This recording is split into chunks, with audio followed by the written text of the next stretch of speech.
we are here in the farm or we are in the countryside. So, pumunta kami dyan sa lugar na yan para makabili ng i-decorate natin for Christmas. Kasi may nagbebenta ng mga Christmas tree, tsaka yung mga dekorasyon sa sa Christmas na ready to display na or ready to decorate na siya.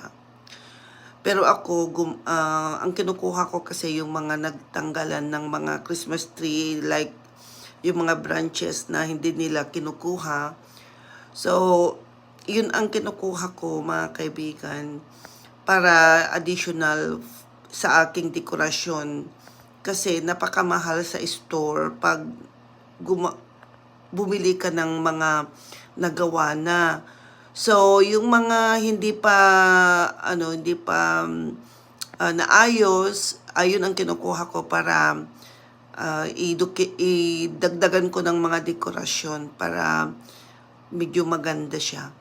So, nakikita nyo yan, yung nadadaanan namin na mga field ay talagang punong-puno na talaga ng snow.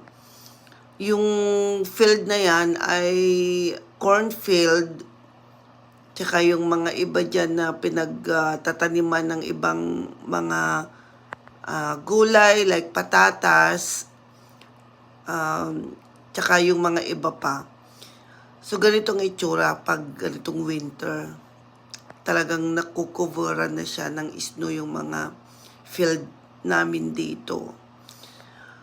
Hindi, wala ka nang makikita na green, puro puti na.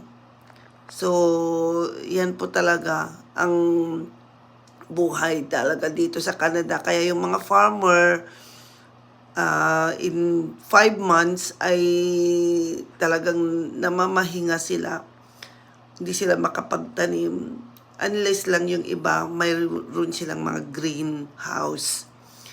Okay mga kaibigan, maraming salamat sa pagbisita nyo sa aking YouTube. Thank you for watching. Bye!